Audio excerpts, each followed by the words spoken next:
ओम शांति। आज की अव्यक्त मुरली है, वर्तमान राज्य अधिकारी ही भविष्य राज्य अधिकारी। ये विदेशी भाई बहनों के साथ अव्यक्त बाप दादा की मुलाकात है 4/1/1980 को।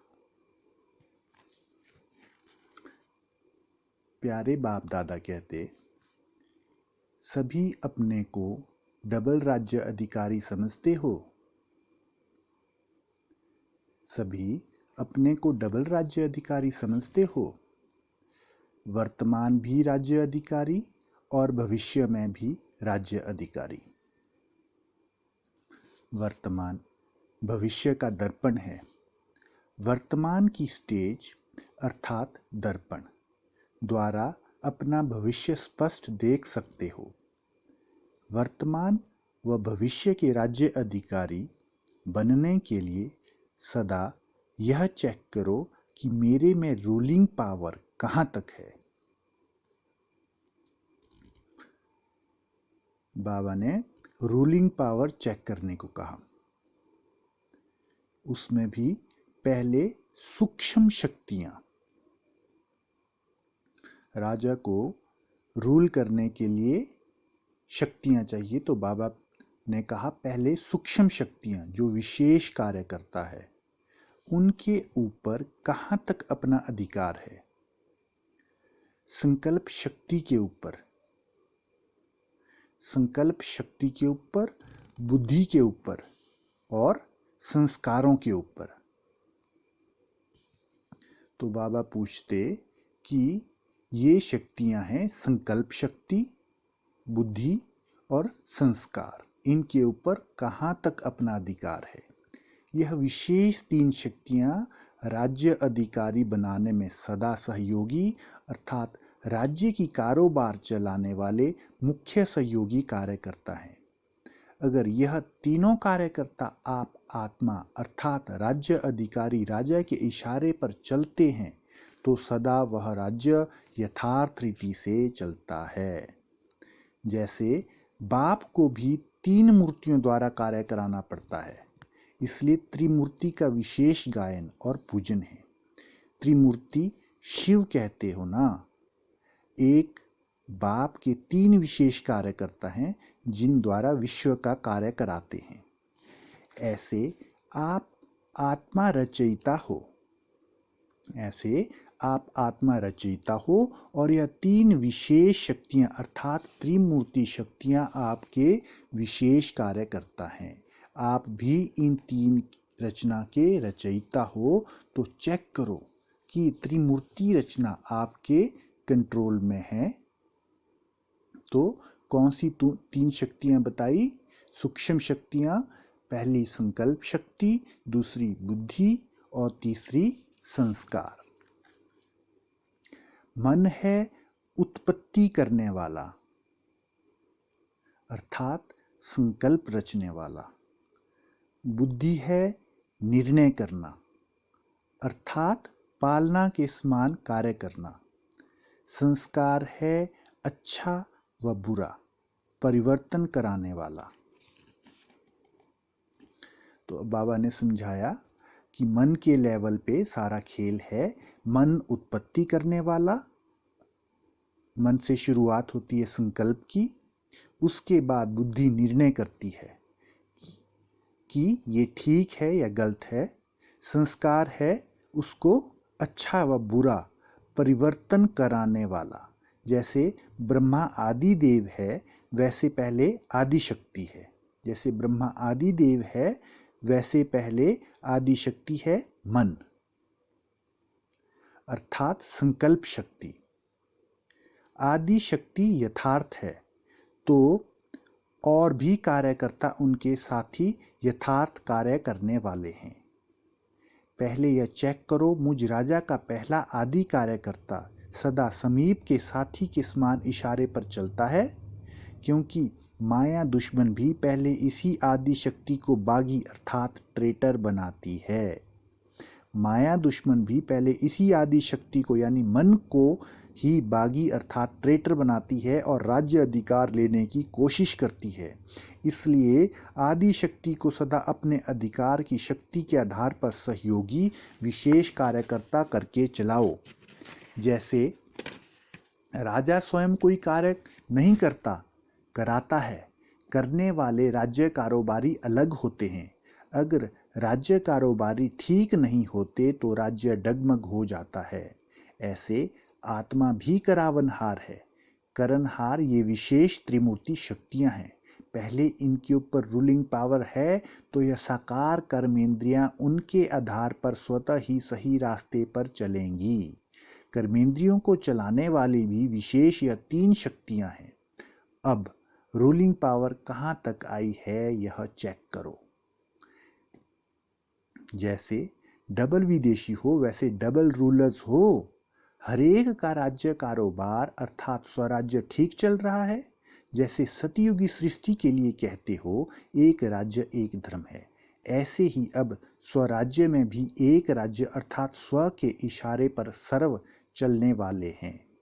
एक धर्म अर्थात एक ही धारणा सबकी है कि सदा श्रेष्ठाचारी चढ़ती कला में चलना है।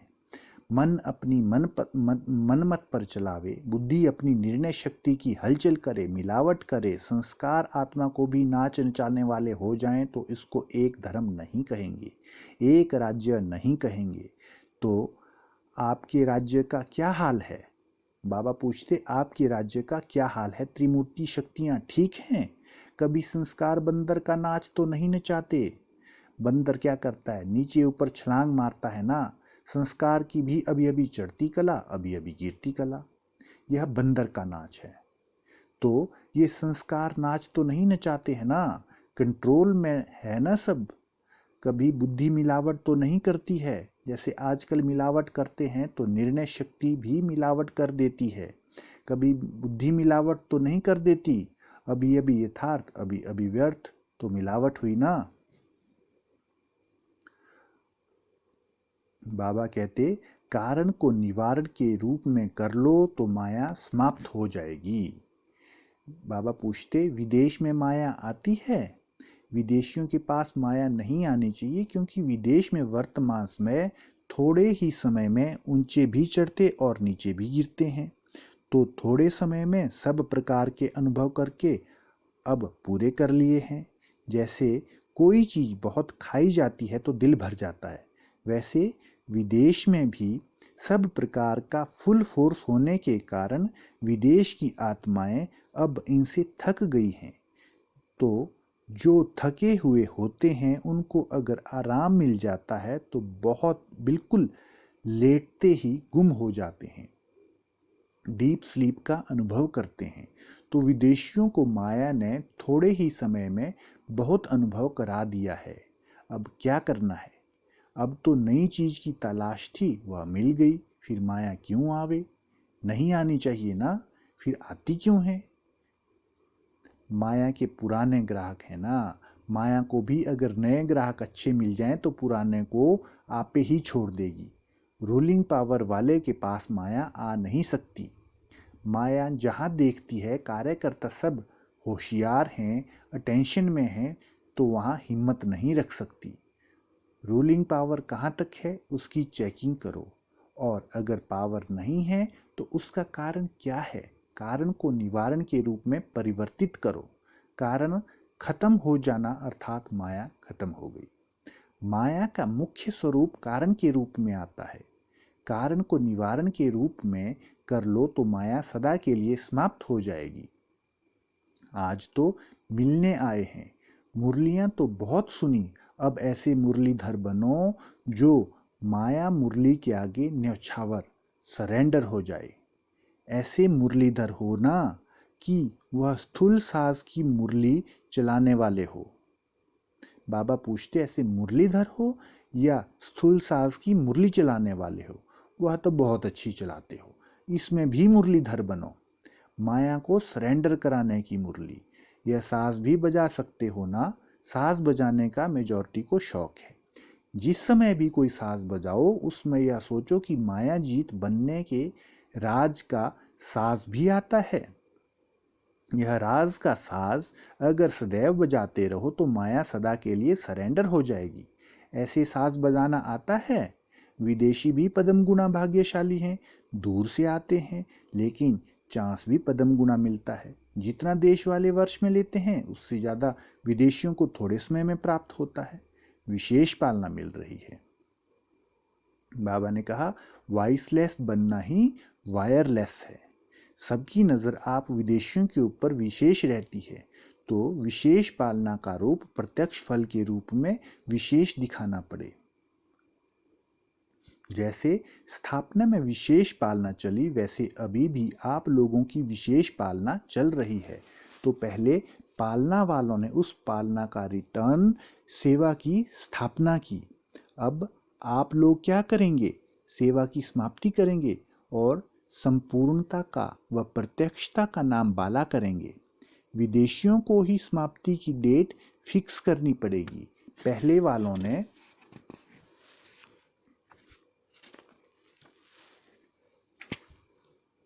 स्थापना की डेट फिक्स की और अब आप लोगों को समाप्ति की डेट फिक्स करनी पड़ेगी। अभी सबका इंतजार आपके ऊपर होगा। बाप दादा से पूछेंगे कि विनाश कब होगा, तो कहेंगे विदेशियों से पूछो। देश वालों ने स्थापना की जिम्मेवारी ली, विदेशी भी कोई तो जिम्मेवारी लेंगे ना। हैं भी विदेश विनाशी और भारत अविनाशी। बाबा ने कहा, विदेश विनाशी है और भारत अविनाशी, तो भारतवासियों ने स्थापना का किया और विदेशी विनाश के कार्य में विशेष निमित्त बनेंगे। भारतवासी बच्चों ने यज्ञ की स्थापना में अपनी आहुतियां डालकर स्थापना की, यज्ञ रचा, और आप लोग फिर अंतिम आहुति डालकर समाप्त करो, फिर जय जयकार हो जाएगा। अब जल्दी जल्दी अंतिम आहुति डालो। सब मिलकर के एक संकल्प का स्वाहा करो तो समाप्ति हो जाएगी। इसकी डेट कब बताएंगे? यह डेट बताना। एक बार मधुबन में फिर से आए। विनाश शुरू होगा तो सदा के लिए आ जाएंगे। इसलिए तो यहाँ बड़ा हाल बना रहे हैं। सिर्फ वायरलेस का सेट अपना ठीक रखना। यहाँ की वायरलेस है, वॉइसलेस की वायरलेस। तो वायरलेस द्वारा आवाज़ आपको पहुँच जाएगी कि आप आ जाओ। अगर वायरलेस सेट ठीक नहीं होगा तो आवाज़ भी नहीं पहुँच सकेगा, डायरेक्शन नहीं मिल सकेगा, स्थूल साधन द्वारा आवाज़ नहीं आएगा। वॉइसलेस बुद्धि ही यह अंतिम डायरेक्शन कैच कर सकेगी। इसलिए जल्दी जल्दी करेंगे तो जल्दी समय आ जाएगा। पहले तो पावरफुल माइक तैयार करो, जिस माइक द्वारा आवाज़ भारत में पहुँचे, और फिर जैसे उनका इलेक्शन होता है तो एक दिन पहले एडवर्टीजमेंट साधन सब बंद कर देते हैं। पीछे वोटिंग होती है, तो पहले तो माइक द्वारा आवाज़ फैलाओ तो वो भी साइलेंस हो जाएगी, फिर रिजल्ट आउट होगी। अभी एडवर्टीजमेंट माइक कहाँ तक तैयार किए हैं? पहले आवाज़ फैलेगा, फिर ऐसी डेड साइलेंस होगी जो ये आवाज़ फैलाने का पार्ट भी समाप्त हो जाएगा और फिर परिवर्तन होगा। अभी तो पहली स्टेज चल रही है ना। पहली स्टेज में टाइम लगेगा, दूसरी में टाइम नहीं लगेगा। फिर बाबा की बात है ऑस्ट्रेलिया पार्टी से। ऑस्ट्रेलिया के सर्व बच्चों में सबसे बड़ी विशेषता क्या है जानते हो? ऑस्ट्रेलिया वालों का जो दूसरे धर्म में पाठ बजाने का निमित्त मात्र समय था, वह समय अभी समाप्त हो गया। इसलिए अपने धर्म की पहचान मिलने से सहज और जल्दी आ गए, और फिर औरों को भी निकालने की बहुत उमंग है। तो इससे सिद्ध होता है कि टेम्परेरी टाइम जो दूसरे धर्म में गए हैं वह समाप्त हो गया। इसलिए यह भी विशेषता है कि जो भी आते हैं मेजॉरिटी वह अपने लगते हैं, दूसरे धर्म के नहीं लगते हैं। ऑस्ट्रेलियन अथवा विदेशी होते हुए भी चात्रक आत्माएं लगती हैं। तो आत्मा का चात्रकपन सिद्ध करता है कि अपने धर्म वाले हैं। आप लोगों को भी ऐसे महसूस होता है ना कि गलती से दूसरी डाली पर चले गए हैं। सेवा के लिए यह भी एक थोड़े समय का पाठ मिला हुआ है, नहीं तो विदेश की सेवा कैसे होती। वहाँ वालों को निमित्त बना के विदेश की सेवा करा रहे हैं। जैसे कल्प पहले का गायन भी है कि पांडव गुप्त वेश में यहाँ वहाँ सेवा के लिए गए थे, तो आप भी रूप धर्म में परिवर्तन करके पांडव सेना के सेवा के लिए गए हो, लेकिन हो पांडव सेना। अब तो धर्म, देश, गुण और कर्तव्य सब बदल गया ना। ऑस्ट्रेलिया निवासी के बजाय अपने को वहाँ रहते भी मधुबन निवासी समझकर रहते हो ना। जन्म का घर मधुबन है, साकार घर मधुबन और निराकारी घर परम धाम। ऑस्ट्रेलिया आपका दफ्तर है। जैसे ऑफिस में कार्य के लिए जाते हो, ऐसे आप भी सेवा के लिए जा रहे हो। दफ्तर में जाते हो तो घर तो भूलता नहीं है ना। तो घर की एड्रेस अगर आपसे कोई पूछे तो क्या देंगे? पांडव भवन। इसी स्मृति में रहने से सदा उपराम अवस्था में रहेंगे। दफ्तर की वस्तु में कभी लगाव नहीं होता, क्योंकि समझते हैं कि यह सेवा के लिए चीजें हैं, हमारी नहीं। तो ऐसे ही उपराम रहते हो, कितनी भी प्यारी चीज हो या आकर्षित करने वाली सेवा के साथी हो, लेकिन दफ्तर में काम करने वालों के लिए नियम होता है, काम के लिए साथी बने फिर न्यारे। अगर गलती से आपस में प्यार हो जाता है तो अच्छा नहीं माना जाता। घर वालों से स्नेह होता है, दफ्तर वालों से काम चलाना होता है। तो ऐसे चलो। ऑस्ट्रेलिया वालों ने सेवा तो बढ़ाई है ना, अभी कितने स्थान हैं वहाँ। हरेक को राज्य करने के लिए अपनी अपनी प्रजा तो जरूर बनानी ही है। विनाश में बाबा से किसी ने विनाश के बारे में पूछा कि ऑस्ट्रेलिया का विनाश में हम लोगों का क्या होगा, ऑस्ट्रेलिया में रहने वालों का क्या होगा। विनाश, बाबा ने बताया, विनाश में ऑस्ट्रेलिया सारा एक ही टापू बन जाएगा। कुछ पानी में आ जाएगा, कुछ ऊपर रह जाएगा, आप लोग सेफ रहेंगे। विनाश के पहले ही आप लोगों को आवाज पहुंचेगा। जब तुम सभी सेफ स्थान पर पहुंच जाएंगे फिर विनाश होगा। जैसे गायन है, भट्ठी में बिल्ली के पुंगरे सेफ रहे। तो जो बच्चे बाप की याद में रहने वाले हैं वह विनाश में विनाश नहीं होंगे, लेकिन स्वेच्छा से शरीर छोड़ेंगे, न कि विनाश के सर्कमस्टांसिस के बीच में छोड़ेंगे। इसके लिए एक बुद्धि की लाइन क्लियर हो और दूसरा अशरीरी बनने का अभ्यास बहुत हो। बाबा ने बताया कि अगर स्वेच्छा से शरीर छोड़ना है, न कि विनाश के सर्कमस्टांसिस के बीच में, तो उसके लिए फॉर्मूला है कि एक बुद्धि की लाइन क्लियर हो और दूसरा अशरीरी बनने का अभ्यास बहुत ज़्यादा हो। कोई भी बात हो तो आप अशरीरी हो जाओ। अपने आप शरीर छोड़ने का जब संकल्प होगा तो संकल्प किया और चले जाएंगे। इसके लिए बहुत समय से प्रैक्टिस चाहिए। जो बहुत समय के स्नेही और सहयोगी रहते हैं उनको अंत में मदद जरूर मिलती है। ऐसे अनुभव करेंगे जैसे स्थूल वस्त्र उतार रहे हैं, ऐसे ही शरीर छोड़ देंगे। सारा दिन में चलते चलते बीच बीच में अशरीरी बनने का अभ्यास जरूर करो। जैसे ट्रैफिक कंट्रोल का रिकॉर्ड बजता है, तो वैसे वहाँ कार्य में रहते भी बीच बीच में अपना प्रोग्राम आपे ही सेट करो, तो लिंक जुटा रहेगा। इससे अभ्यास होता जाएगा। आप लोगों में यह भी एक विशेषता है कि जब चाहो नौकरी छोड़ सकते हो, जब चाहो कर सकते हो, निर्बंधन हो। सिर्फ मन और संस्कारों का बंधन ना हो। वैसे दे और दे के धर्मों से फ्री हो। आधे बंधनों से पहले ही फ्री हो, बाकी थोड़े बंधनों को याद और सेवा से खत्म कर दो। सभी हाई जंप लगाने वाले हो। तो ये थी आज की बाबा की अव्यक्त मुरली। ओम शांति।